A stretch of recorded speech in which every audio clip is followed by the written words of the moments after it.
मी शरद बाळासाहेब गोडांबे आज जवळगाव पिंपोळीच्या शिववरती आलेलो आहे। 2 दिवसापूर्वी सतीश घारे यांचं शेड बघा तुम्ही खाली, अक्षरशः रिंग रोडच्या अधिकाऱ्यांनी वरच्या बाजूला जो पूल चालू आहे त्याच्या पद्धतीने नैसर्गिक प्रवाह अडवल्यामुळे संपूर्ण पाणी त्या पोल्ट्री शेडमध्ये गेलं। जवळजवळ 5000 पक्षी आज त्यांचे पाण्यात आहे।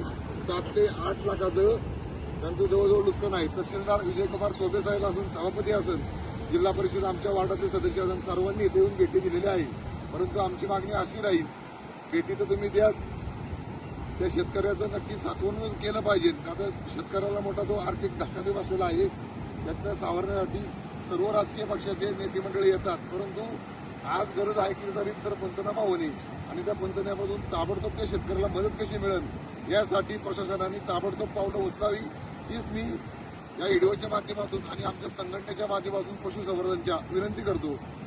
या स्थानिक ग्रामस्थ आहे मल्हारी शिंदे, ही संपूर्ण घटनाक्रम सांगतील तुम्हाला।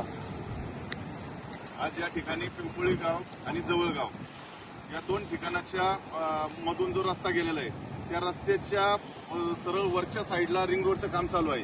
रिंग रोडच्या कामामध्ये त्यांनी जे वरती जे पिंपोळी गावचं जे पाणी आहे, वरती पूर्ण डोंगरातलं पाणी, संपूर्ण पाणी ह्या जवळच्या बाउंड्रीवरती आणलेलं आहे। हे पाणी संपूर्ण पाणी इथे खाली ह्या पोल्ट्रीच्या बाजूला आणि आमच्या शेतीच्या बाजूनी हे पाणी काढलं आणि रात्रीचा जास्ती पाऊस झाल्यामुळे हे पाणी पूर्णपणे आमच्या शेतामध्ये आणि त्या पोल्ट्रीमध्ये गेल्यामुळे आमचं बरंचसं नुकसान झालं। आणि आज हे नुकसान जे झालं, तर आज हा शेतकरी जरी असेल, सतीश घारे जरी असेल, तरी ह्याच्या पोल्ट्रीमध्ये पाणी गेल्यामुळे त्याचे जे काही 5000 पक्षी होते, तर ह्या पक्ष्यांचं पण नुकसान झालं। रोजची 50-60 मर होती आणि पूर्णपणे तूज भिजल्यामुळे पक्षी आता रोज मरत आहे।